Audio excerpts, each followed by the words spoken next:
Bom, meus amigos do canal Vozcom, eu sou o Cristiano, mais uma vez aqui com vocês, depois de ter passado por um suplício, digamos, com muito estoicismo aqui e muita paciência para aguentar 45 minutos de pura mentira e desinformação de um canal chamado Orientação Marxista. Esse canal é muito ruim, é muito fraco. Ele desinforma o seu espectador do início ao fim. Quer dizer, eu que morei 4 anos na Rússia, na cidade, a propósito, onde aconteceu a grande revolução de outubro de 1917, eu que me correspondo com historiadores, incluindo aí doutores, que estive presente em palestras de mestres, doutores, de especialistas no assunto, fiquei simplesmente perplexo com tanta mentira, com tantos impropérios que eu tive a infelicidade de suportar durante 45 minutos. Foi tanto impropério, mas tanto impropério que depois que eu terminei de ver esses 45 minutos, eu fui correndo para dar a descarga, né? Correndo procurar o botão da descarga. Então, antes da gente começar aqui a falar a respeito deste vídeo do canal Orientação Marxista, quero apresentar aqui a minha bibliografia. A minha bibliografia aqui é apenas parte dela, né? Porque, como vocês sabem, devido à minha deportação da Rússia para o Brasil, uma grande parte dos meus livros, quer dizer, da minha biblioteca, ficou na Rússia. Eu não pude trazer porque vocês sabem que livro é coisa pesada. E isso agrega muito valor à sua bagagem, né? Deixa tudo mais caro e que eu preferi enviar pelo correio. E o correio, vocês sabem muito bem como é que funciona. Vocês sabem que é muito difícil recorrer a fontes em português, a fontes brasileiras, porque a bibliografia que existe no Brasil é quase nula.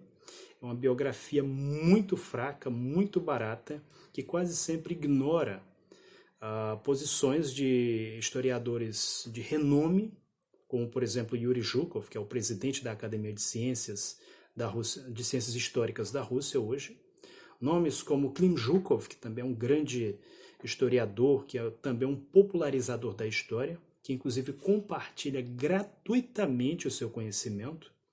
Ele, quer dizer, que é um historiador medievalista, também é um excelente professor de esgrima, foi o meu professor inclusive, tem uma página no qual ele populariza o seu conhecimento, quer dizer, aulas inteiramente de graça.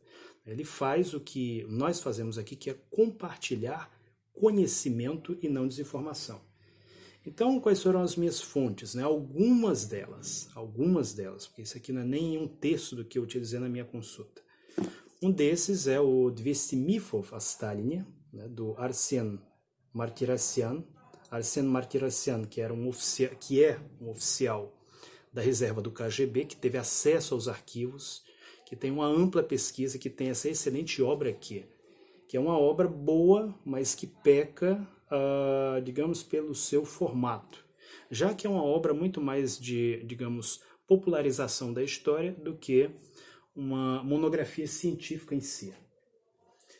Eu tenho aqui ainda na minha consulta obras como essa aqui, que vocês podem encontrar em língua portuguesa, Rajadas da História, que é uma entrevista com Mikhail Kalashnikov, ele que foi ninguém mais, ninguém menos do que o inventor do fuzil AK-47 e que celebrou recentemente o seu aniversário de mais de 100 anos, né, o seu jubileu, porque ele infelizmente já não se encontra mais dentre nós. Temos aqui a história da União Soviética, da Academia de Ciências da União Soviética. Essa capa é uma capa que eu mesmo personalizei. Vocês podem adquirir essa obra aqui hoje só em sebos. Um detalhe que quando eu adquiri esse livro aqui, eu comprei ele por R$20 em 2004. Hoje em dia, se você procurar em qualquer estante virtual, em qualquer sebo virtual, você vai encontrar esse livro aqui por não menos que R$250. Então, quer dizer, talvez o meu blog seja até um pouco culpado por isso. De fato, é uma obra muito rara e muito rica. Temos aqui obras como a do Ludo Martens, né? obra que refuta, digamos que talvez 70 a 90% dos mitos levantados pela orientação marxista. Uma obra que ele sequer teve a preocupação de consultar e não era para menos. Né? Essa obra aqui refuta, né, muitos mitos que ele menciona no seu vídeo, como por exemplo a ideia de que Stalin executou toda a Guarda Vermelha, de que Stalin matou todos os seus oficiais. São versões absolutamente mentirosas que o Ludo Martens, inclusive consultando arquivos russos, consultando, quer dizer, fontes primárias, já refutou nessa excelente obra, extremamente documentada, com mais de 350 páginas. Excelente trabalho que foi divulgado no Brasil pela primeira vez em 2000 e 2004, se não me falha a memória, pela editora Revan. 2003, né? 2003, uma obra que é de 1994 e que eu conheci ainda no seu original não, mas na sua tradução em língua inglesa ainda nos anos 90. Então esse livro aqui, ele refuta de 70 a 90% dos mitos criados pela orientação marxista. Nós temos ainda outra obra, que é uma obra que você não pode deixar de ler, que é a do Domenico Lossurdo. Domenico Lossurdo, professor italiano, estudioso, ele que tem uma abordagem completamente diferente dos outros historiadores, ele que inclusive leva muito a questão da época de Stalin e traz a sua contribuição para os direitos humanos. Ele menciona inclusive nomes como o fundador da União Europeia, uma citação muito famosa, né, do Alcides de Gasperi, no qual ele elogia a política nacional da época de Djugashvili e Iosif Vissarionovich, ou seja, Stalin. Ele analisa questões como, por exemplo, a do cosmopolitismo, refutando, por exemplo, o mito de que Stalin teria sido um antissemita. Ele analisa a questão de Trotsky. Por que o orientação marxista não gosta do Lossurdo? Porque o Lossurdo tem uma coisa que dói, ele traz uma verdade muito inconveniente para os trotskistas, que é o fato de que as obras de Trotsky eram veiculadas diretamente pela propaganda nazista durante a época da Guerra Civil Espanhola. Lembrando que isso não é o Lossurdo que diz, ele se baseia em diversas fontes, incluindo um nome rigorosamente anti-stalinista, que era o caso do George Orwell. O George Orwell, que esteve na Guerra Civil Espanhola, relata a transmissão de passagens de A Revolução Traída, sendo, quer dizer, utilizado como propaganda pela Alemanha nazista contra os comunistas na Guerra Civil Espanhola. Porque, afinal de contas, as obras do Trotsky sempre serviram a apenas um propósito, que é o propósito da contra-revolução, o propósito da contrariação do princípio do centralismo democrático. Todo trotskista é, antes de qualquer coisa, um insubordinado. É um insubordinado que não aceita qualquer tipo de autoridade, inclusive a autoridade dos partidos comunistas, e que sempre tiveram um papel de sabotar todos os grandes projetos políticos criados tanto a nível nacional quanto a nível internacional. Razão pelas quais os trotskistas são primos, podemos dizer assim, tanto dos bolsominions, né, que jamais aceitaram, quer dizer, a ordem constitucional e política brasileira, colocando, quer dizer, um sujeito completamente destemperado, tal qual como Trotsky, na presidência.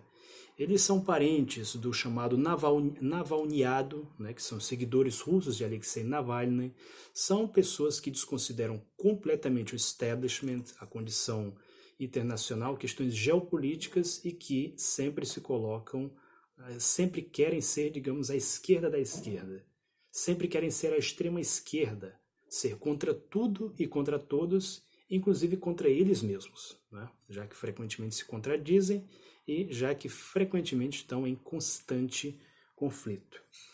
E ainda uma outra obra que eu posso recomendar a vocês é, no que se refere à Segunda Guerra, a Ação das Pequenas Unidades Alemãs na Campanha da Rússia. Isso aqui é um livro do Exército Americano,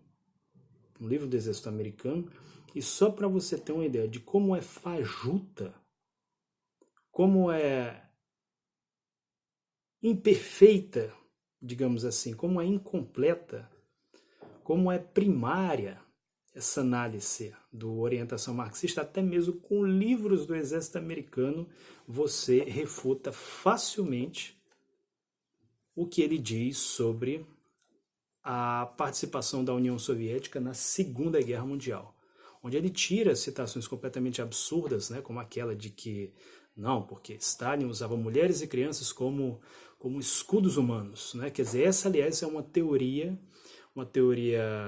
que pertence aos círculos reacionários, que pertence inclusive à própria Alemanha nazista, a ideia de que a União Soviética só ganhou a guerra porque eles tinham mais números, porque eles tinham mais gente e usavam essas pessoas como escudo de carne, né, para que as balas, para que a munição do exército alemão acabasse e aí eles partissem para cima. Né? Joga mitos como a ideia de que eles partiam para a batalha sem armas, né, de que eles iam somente com um pedaço de pau para cima dos nazistas, quer dizer, mitos que já foram refutados há muito tempo, mas que continuam a ganhar popularidade graças a uma coisa chamada Hollywood.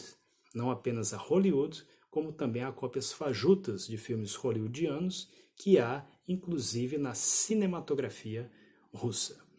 Eu, como sou um sujeito que, inclusive, já conheceu, que já entrevistou, no meu blog você pode encontrar entrevistas com veteranos da Segunda Guerra Mundial, né? Para mim, refutar esse tipo de mito é algo tão simples quanto esmagar uma barata. É tanta mentira junta que eu deixei esse tema da Segunda Guerra Mundial para um outro vídeo em separado, no qual eu vou fazer com o meu uniforme de época, inclusive, razão pela qual vocês não podem perder. Mas vamos partir aqui para os argumentos. Não é? Os argumentos que, ou melhor dizendo, as falsidades ideológicas levantadas por esse blog, que é o Orientação Marxista. A primeira é a ideia de que Stalin não participou da Revolução de Outubro. Argumento esse muito bem refutado aqui por Arsène Martirassian. Arsène Martirassian refutou muito bem esse mito, mostrando que Stalin, semanas antes da Revolução Russa acontecer, foi eleito como o organizador principal da insurreição de outubro. Eu vou explicar para o autor desse blog, né, para ele ter noção de como os erros dele são tão primários que você não precisa nem saber história, você precisa ter apenas bom senso para entender coisas que são bastante óbvias. Eu vou explicar para você, meu caro. É o seguinte, todo grande evento que você organiza, não importa se é uma revolução, se é um coquetel, se é um festival de moda, né, o corte de cabelo, você precisa planejar esse evento semanas antes. Algumas pessoas, né, os melhores eventos são planejados meses e até mesmo anos antes deles acontecerem.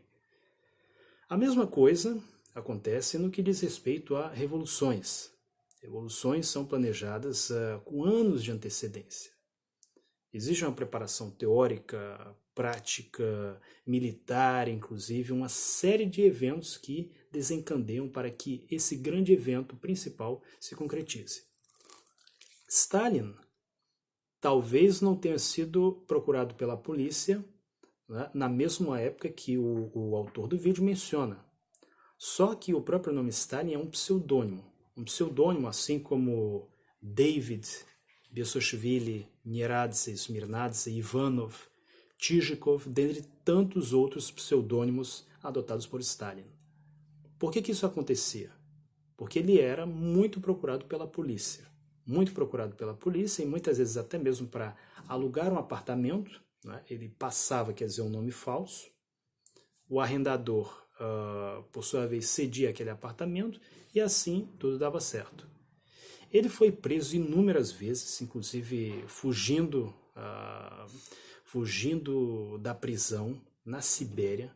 Você tem uma noção do que é você escapar de uma prisão debaixo de menos 30, menos 40 graus. Você tem que realmente ser um homem de aço para conseguir fazer tudo isso. Para quem nunca esteve, né, em menos 30, menos 40 graus, como foi o meu caso, É uma temperatura na qual você pode estar vestido com as roupas mais pesadas e melhores possível, mas você ainda assim vai se sentir como se você estivesse sem roupas. Isso é você escapar, né? Ainda mais na Sibéria, onde você tem muita neve, muitos fatores que atrapalham a sua fuga. Então, quer dizer, ele primeiro tenta desqualificar, tipo, reduzir a importância de Stalin, né? Ah, não, porque dentre esses 800 procurados não estava Stalin. Exatamente porque ele vivia trocando de nome, trocando de sobrenome. Assim, ele conseguiu exatamente se livrar da prisão em São Petersburgo. Stalin foi semanas antes escolhido como como o presidente da comissão organizadora da Grande Revolução Socialista de outubro de 1917, e ele passou semanas ocupado em sua preparação. Daí você pode até dizer o seguinte: ah não, mas os grandes biógrafos não mencionam a participação dele no dia da insurreição. Sim, mas nos dias anteriores à insurreição ele tomou grande parte. Mesmo porque ser citado por esse ou aquele historiador não quer dizer absolutamente nada. Por quê? Porque nesse sentido, até mesmo Lenin, para vocês terem uma ideia, Lenin, quando a Revolução de Outubro aconteceu, ele não era um nome muito conhecido. O próprio Osiel Gomes, que tem uma excelente biografia de Lenin, menciona esse fato, como aliás praticamente todos os biógrafos de Lenin. Só para vocês terem uma ideia, quando o Tsar Nicolai II, que aliás já não era mais czar, quando o cidadão Nicolai II foi informado de que o Estado soviético encontrava-se agora dirigido por Lenin, ele perguntou a si próprio: mas Lenin, quem é esse Lenin? Lenin era um desconhecido para o czar, para boa parte da polícia e mesmo para muitas pessoas do povo. Muitas pessoas do povo não sabiam quem era Lenin, porque o próprio Lenin era, por assim bem dizer, um mestre do disfarce. Uma condição que é necessária para o revolucionário. Ele precisava manter a sua identidade secreta, caso contrário ele viraria alvo fácil da polícia. Muitas vezes Lenin, como muito bem demonstra Osiel Gomes, quando se encontrava com trabalhadores, ele ia, quer dizer, muitas vezes com segurança, muitas vezes um homem alto, forte, né? E esse se apresentava como sendo Lenin, exatamente para criar ali uma situação de confusão ideológica e identitária, para que ele assim pudesse preservar a sua própria identidade e também integridade física. Caso contrário, teria acontecido com ele a mesma coisa que aconteceu com muitos revolucionários do século XIX, ele poderia acabar na prisão de Trubetskaya, que eu visitei a propósito na fortaleza de Pedro e Paulo, e até mesmo ser enforcado na fortaleza de Schlisselburg, perto de São Petersburgo, onde a propósito o irmão dele foi executado. Uma fortaleza que eu a propósito também visitei. Então, quer dizer, os argumentos que ele lança aqui contra Stalin, quer dizer, a ideia de que Stalin era pouco conhecido, por isso teria menor importância, poderia também ser facilmente empregado contra Lenin. Aliás, todos os argumentos que ele emprega contra Stalin são argumentos que frequentemente nomes relacionados, nomes ligados ao movimento branco, quer dizer, a contra-revolução aberta e sem máscara, também usa contra o próprio Lenin.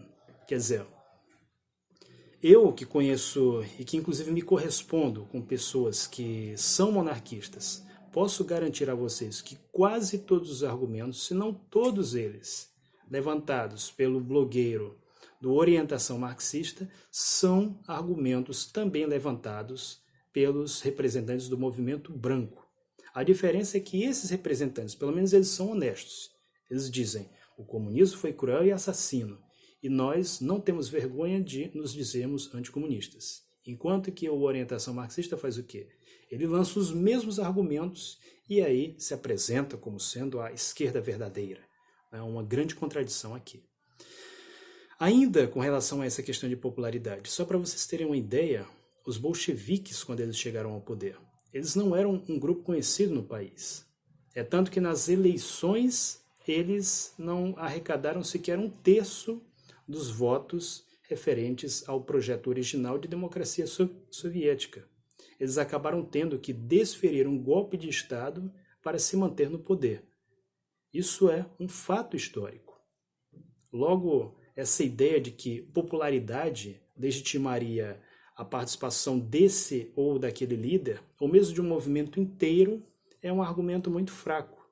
E, aliás, ele pode ser até mesmo empregado para atacar os próprios bolcheviques em si, o que mostra, quer dizer, a falha teórica, a pobreza argumentativa do orientação marxista.